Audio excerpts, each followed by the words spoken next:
All right. As I recall, when last we met, we were talking about integrals involving powers of trig. And we said, if secant has an even power, that's a good thing. Or if tangent has an odd power, that's a good thing.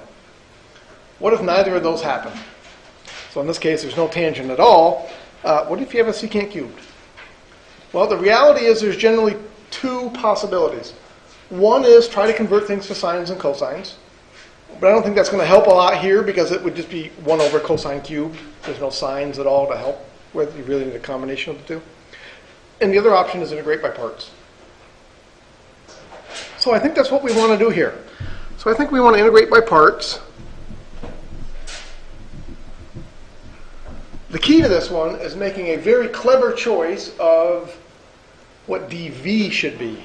We really want to pick dv, which is kind of unusual. Usually we pick u, and then we decide everything else should be dv. This one, you really want to be clever about your dv. Well, we know how to take the integral of secant squared. Right? That's correct. So I think that's the smart choice. And then leave the secant x and the u. That's correct. So I think what we really want to do with this one, we want to be clever. We want to write secant cubed as secant times secant squared.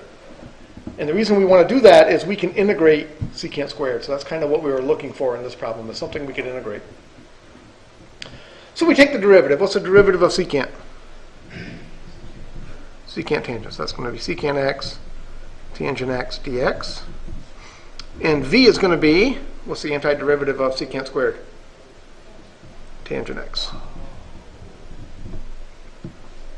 All right, so we end up with integral of secant cubed is u times v. That's going to be secant x, tangent x, minus integral of v, which is tangent x, times secant x times tangent x,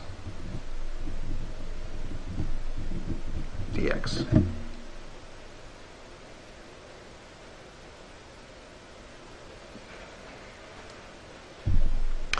All right, so that's secant x tangent x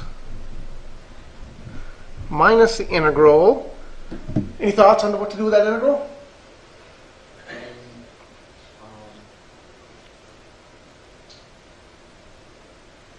We know we can change tangent x, combining square x. I can use that for the switch it out for 1 minus secant.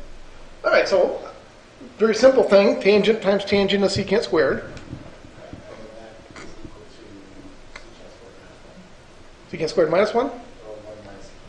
Or 1 minus secant squared? All right, so let's write those down again. We know sine squared x plus cosine squared x equals 1. If we divide everything by cosine squared, sine squared over cosine squared, that's going to be tangent squared. Cosine squared over cosine squared is going to be 1. And 1 over cosine squared would be secant squared. So tangent squared is secant squared minus 1. All right, so that becomes integral. Oops, no integral there. Secant x, tangent x, minus integral of tangent squared. I'm going to write a secant squared x minus 1 times secant x dx. Now, why do I think that's going to help? I can distribute, and what am I going to get when I distribute? I'm going to get a secant cubed, aren't I? I'm going to get a secant cubed, which is back to my original. I'm cycling around to where I started. This is one of those ones that loops back around to where you started. All right, so this is secant x, tangent x, minus the integral of secant cubed x dx. And then when I distribute, I've got a minus and another minus. That becomes a plus the integral of secant x dx.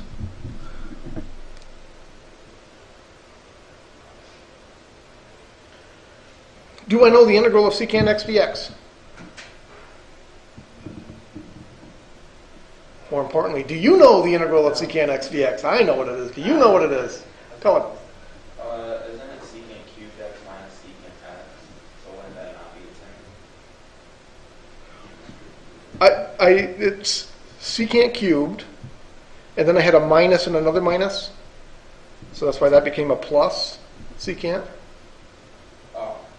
But the good news is this is one we know. This is one of our formulas from back in chapter 5. The integral of secant is, it's got a natural log in it. Natural log of secant plus tangent. So this is secant x tangent x minus the integral of secant cubed x dx plus natural log absolute value secant x plus tangent x. And I'm almost done. Now what do I need to do? What am I going to do with this minus integral secant cubed right here?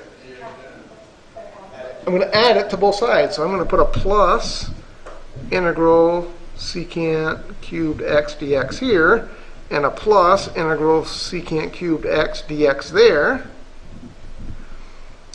And I end up with 2 times the integral of secant cubed x dx equals secant x tangent x plus natural log of secant x plus tangent x plus c. And finally, to get the answer I want, divide by 2. So here's our formula for the integral of secant cubed x dx. It's 1/2 times secant x tangent x plus ln absolute value secant x plus tangent x plus c. All right, so that's a very famous example of the sort of thing you might have to do when your integral does not fit into one of the patterns we had the other day.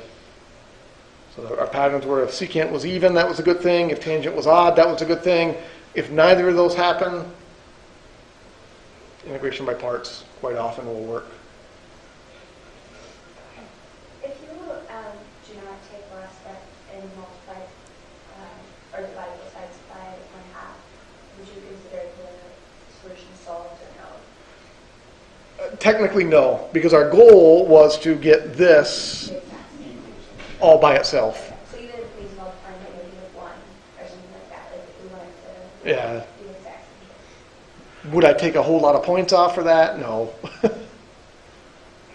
But technically, I wanted that integral all by itself on one side. Other questions?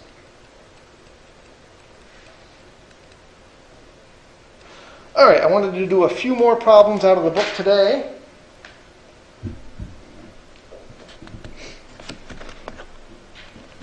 And then we'll move on to the next section. So one thing we did not get to the other day is some formulas. Let's say I had the integral of cosine 5 theta times cosine of 3 theta d theta. Well, that one's kind of a problem. That's kind of the problem with that one.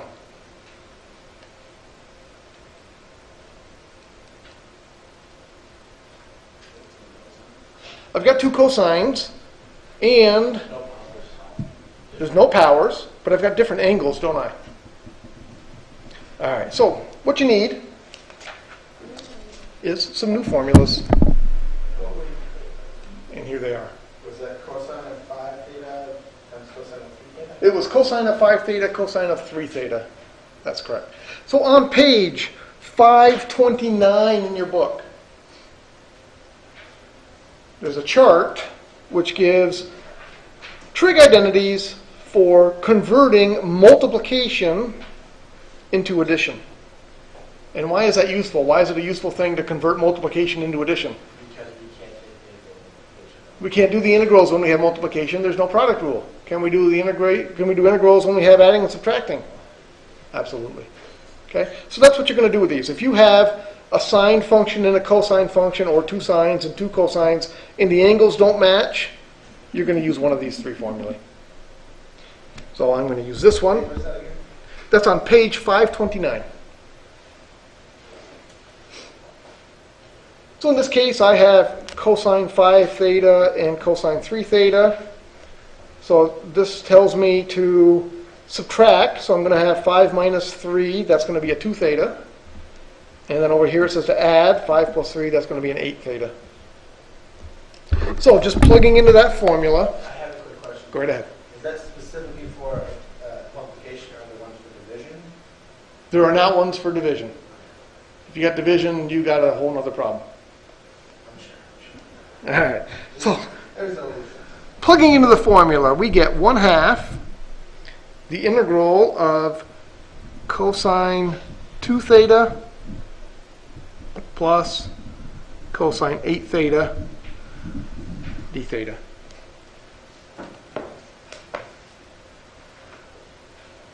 And then we're practically done because we can integrate both of those. That's 1/2. What's the antiderivative of cosine 2 theta? Sine 2 theta is almost correct. 2 sine 2 theta is almost correct. 1/2. 1/2 sine 2 theta. Why is it 1/2? It's a u substitution. U is 2 theta, so your du is going to have a 2, so you're going to need to sneak a 2 in there, but then to balance it, you're going to divide by a 2. So that's going to be 1/2 sine 2 theta. Plus, what's the antiderivative of cosine 8 theta? 1/8 sine 8 theta. Let's see. And you can leave it just like that. About the only thing you could do if you wanted to is distribute the half through. Actually, I have a question. On that test they give on Thursday, how specifically they want the answers? Do they want fractional or decimal? The directions will say. The directions might say leave your answer in exact form, which means you could leave it as 2/3, or you could leave it as square root of 5 if it comes out that way. So in general, they're not going to expect you to simplify things dramatically because you're not going to have a calculator. So your answer is more likely to be square root of 5 than it is some big long decimal. Thank you. All right, so you're going to have a few problems like that out of the homework. And then, how about this one? The integral of cotangent cubed x times cosecant to the 4th x dx. We talked about what to do if you had tangents and secants, but we did not talk about what to do if you have cotangents and cosecants.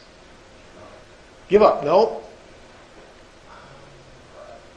Cry. Doesn't help a lot. Makes dots all over your paper, messes up the ink. All right, so what did we do for secants and tangents? What did we look for?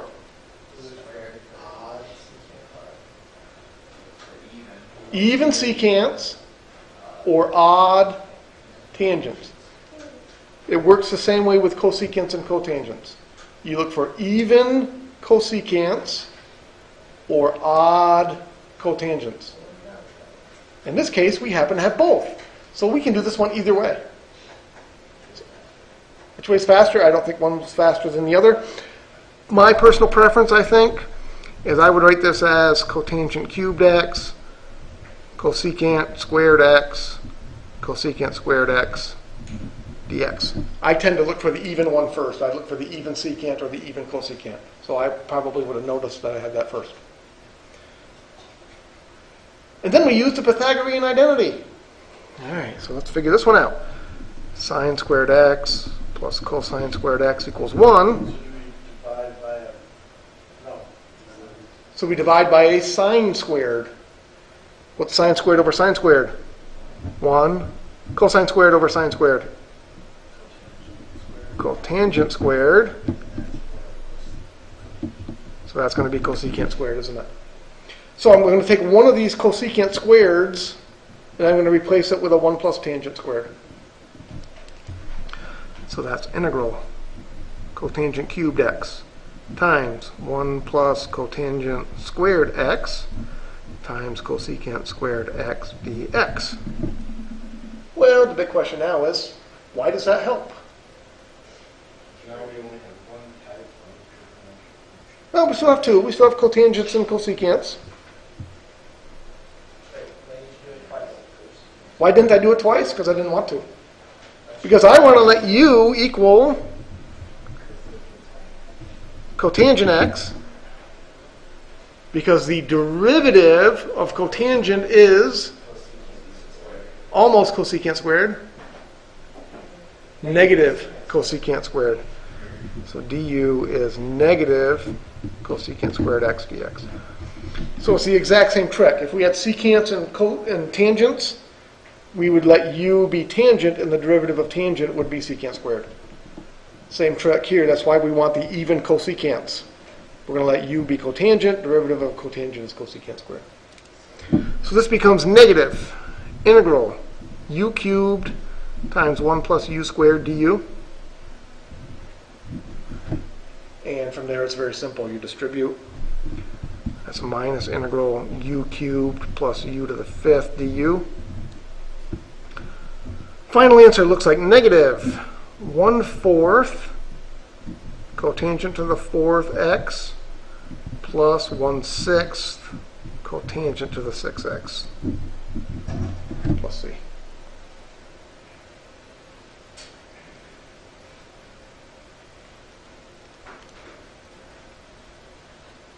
Questions on that one?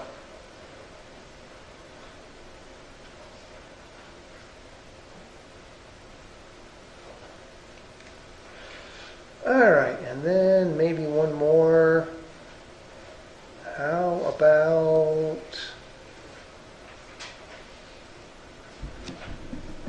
oh, I saw a couple good ones in here. The integral cotangent t, I'm sorry, cosine t, that's a cosine t, divided by 1 plus sine t. dt.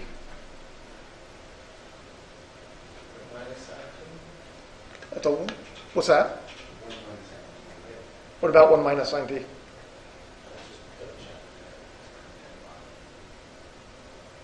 Did I say 1 minus sine t?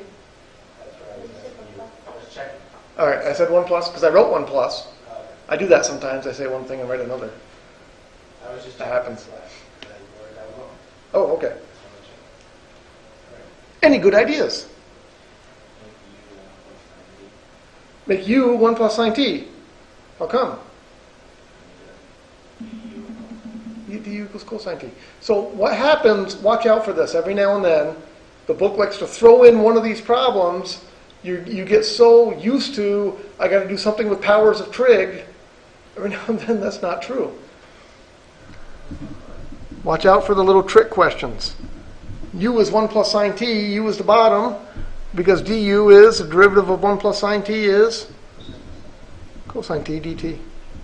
So you end up with integral 1 over u du. So watch out for those. The book likes to throw those in every now and then. So you might find some of those in section 8.2 also, where you get so ingrained and everything is integration by parts that every now and then the book likes to throw in just a straight u substitution problem just to make sure you're paying attention. Right, you get going like machines, correct. So final answer is ln, absolute value, 1 plus sine t plus c. So watch out for those. The book likes to throw those in there every now and then. Questions on that?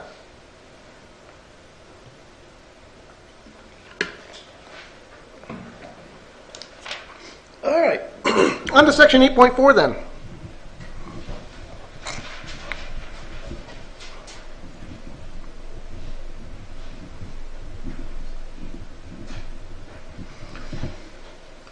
Section 8.4 is all about trig substitution.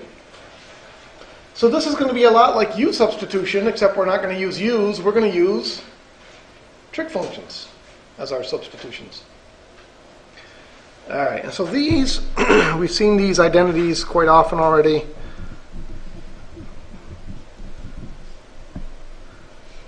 So this one is tangent squared x plus 1 equals secant squared x. So these trig substitution problems are going to be based off of those two identities. So what's going to happen? You might see something like the square root of a squared minus x squared. So if you have an integral problem and you see something that looks like square root of a squared minus x squared, what you're going to do is you're going to let x equal a sine theta. And that's why this is called trigonometric substitution. We're going to substitute in trigonometric functions. How does that help? Well, if I take a sine theta and plug it in back over here, what happens? I get the square root of a squared minus a sine theta, whole thing squared. How can I simplify that? Well, I have a squared minus a squared sine squared. So I've got a common factor there, don't I? What's the common factor I can pull out? A squared. If I pull out a squared, what's left? 1 minus sine squared theta. And that's very, very helpful. What's 1 minus sine squared theta? Cosine squared theta. So this becomes square root of a squared cosine squared theta, which is a cosine theta. So do you see what these trig substitutions are going to do for us? They're going to make square roots go away. That's going to be the whole idea behind these. So you're going to tend to use these trig substitutions when you see square roots, and underneath your square roots you see squares. Trig substitution will work. It'll make the square roots go away. Okay? If you see, and I'm not going to work all these out to show you how they come out, we'll do these in problems. If you have a problem that has square root of x squared plus a squared, any guesses on what you want to let x equal? Not cosine. Tangent. Why tangent? Because when you take tangent to the square, you eventually end up with tangent squared x plus 1 times a squared, and you just substitute that. Correct. If I let x equal a tangent theta, then I'm going to end up with a tangent squared plus 1, and the tangent squared plus 1 will eventually turn into a secant squared. And then I can do square root of secant squared. And the last one that you'll see if you have square root of x squared minus a squared, then x is going to be what?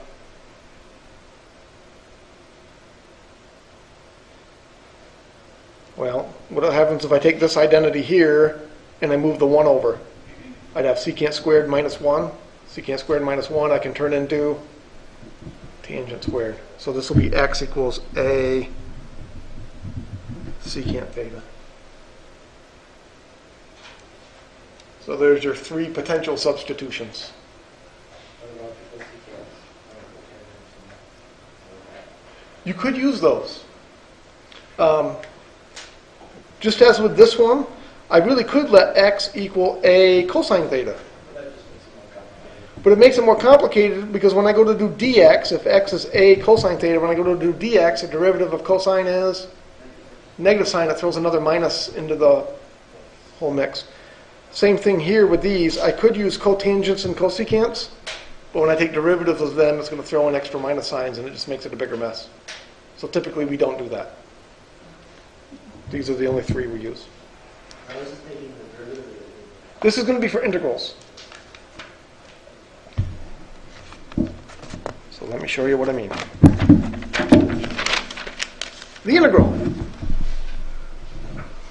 of the square root of 4 minus x squared dx.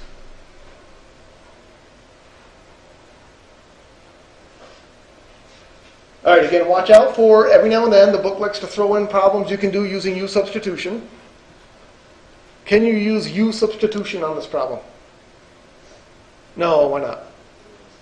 Because there's no x on the outside. Because if I'm going to use U substitution, U would have to be 4 minus x squared.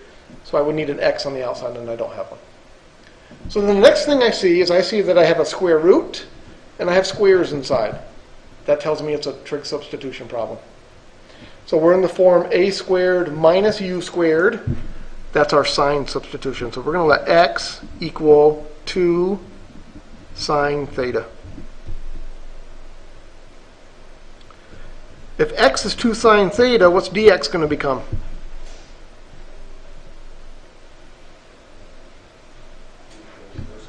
Two cosine theta, d theta. And then, this is my choice, I like to take this square root and work it out and simplify, see what I'm going to get. I'm going to have 4 minus 2 sine theta all squared, which is 4 minus 4 sine squared theta. I factor the 4 out. That's square root of 4 times 1 minus sine squared theta. But sine squared, 1 minus sine squared becomes cosine squared. So that's square root of 4 cosine squared theta. So that becomes 2 cosine theta. Correct? Square root of 4 is 2. All right, so making those substitutions. This integral becomes the square root of 4 minus x squared. We determined that was 2 cosine theta. And then we determined that dx was 2 cosine theta d theta.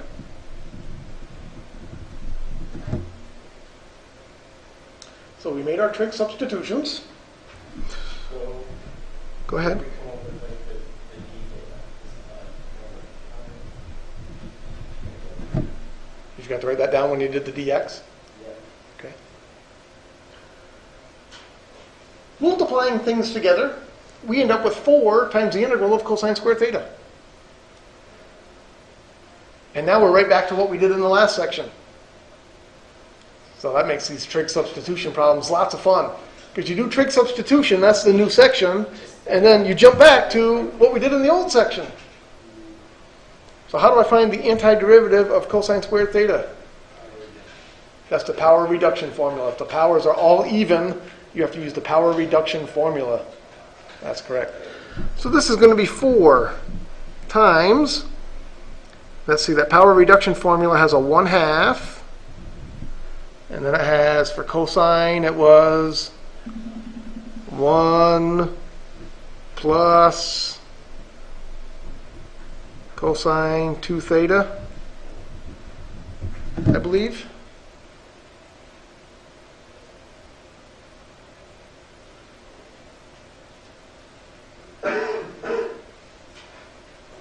All right. 4 times 1/2 is 2. What's the integral of 1?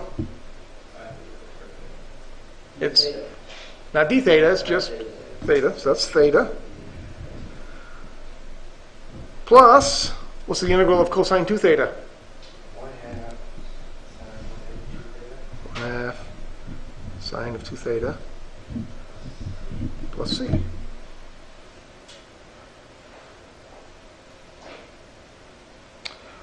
Well, that looks nice, except the problem is our original integral started with x's. So when we get all done, our answer should have, Oh, sine of 2 theta will go to. We're missing our. We have what x equals, but. so what's x? Or what's theta? I mean, It's inverse sine of x over 2. all right, so I can come back up here and I can write x over 2 equals sine theta, which means theta is sine inverse of x over 2. All right, so that gives me a 2 times sine inverse of x over 2.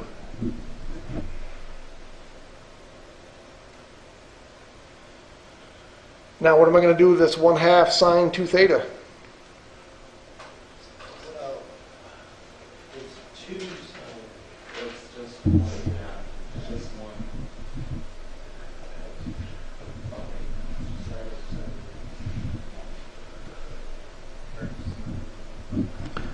sine of 2 theta happens to be 2 sine theta cosine theta. That's a famous trig identity. There's so many of them, that's right. And in this section we use a lot of them. All right, so sine theta, I know what sine theta is. Sine theta is x over 2. What's cosine theta?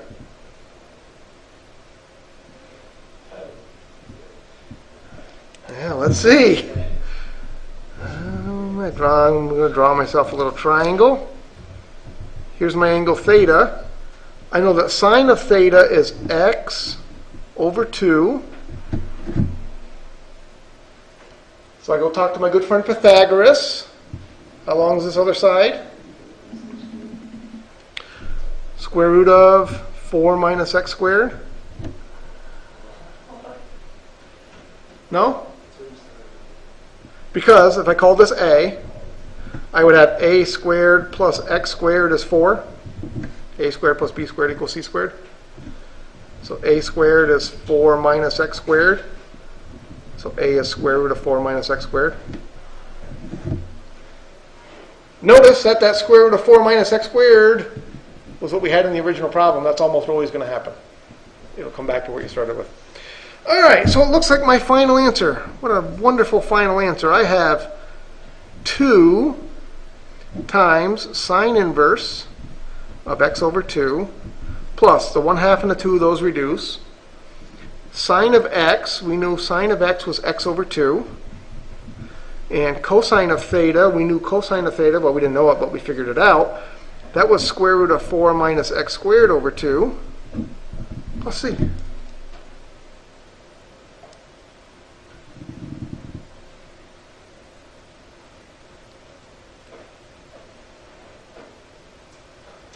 So what's the moral of the story?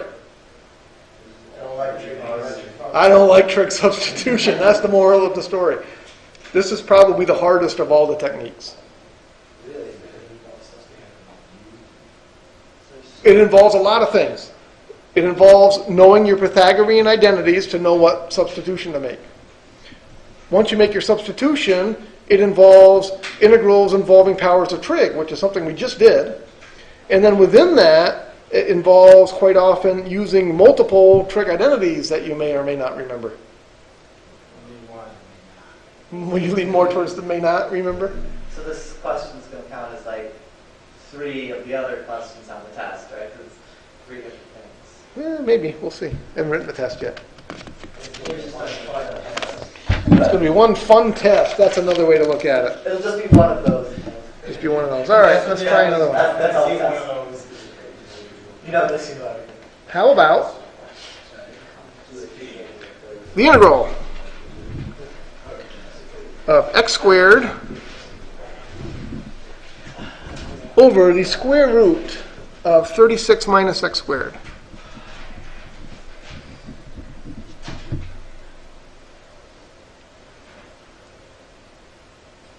All right, again, when I look at that, the first thing I ask myself is, could I use U substitution to make my life real easy? And I shake my head, no, why not? If U is 36 minus x squared, I need an x on top, not an x squared. So this is not a U substitution problem. The next thing I notice is that I have a square root, and I have squares. So that tells me it's a trig sub problem. X is, what should x be? 6 sine theta, which means dx is going to be 6 cosine theta d theta. And then the square root thing, square root of 36 minus x squared, is going to be square root of 36 minus 36 sine squared theta. And after you've done a few of these, you start to make some shortcuts here. You factor out the 36. Square root of 36 is a nice number. It's 6. When I factor out the 36, left underneath is going to be 1 minus sine squared. But 1 minus sine squared is cosine squared, but I still have a square root on it. So that's just cosine. That becomes 6 cosine theta. All right, so let's see what we have here.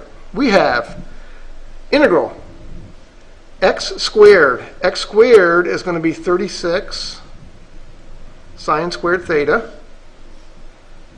And then down on bottom, I'm going to have 6 cosine theta times dx, but dx is also 6 cosine theta. So those 6 cosine thetas reduced to be 1, and I'm left with 36 sine squared theta. How do I integrate 36 sine squared theta?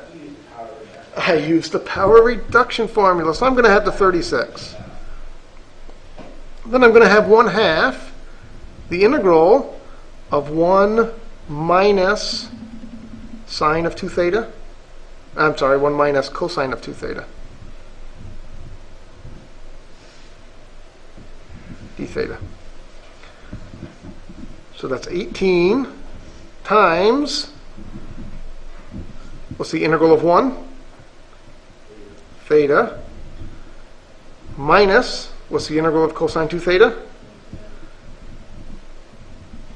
1/2 sine 2 theta. Plus C.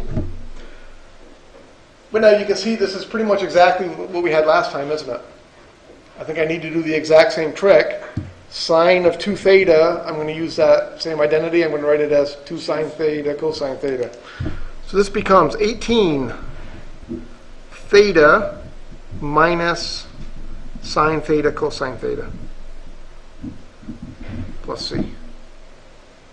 Because again, that sine 2 theta, that becomes 2 sine theta cosine theta. So the 2 reduces with the 1/2 right there. Final answer looks like 18. What's theta? Sine inverse of x over 6 minus, what's sine of theta? X over 6. And what's cosine of theta? You would do the same trick. Draw your little triangle here. Theta. This is x. This is 6. Pythagorean theorem says that's 36 minus x squared. So it's going to be square root of 36 minus x squared over 6. Let's see.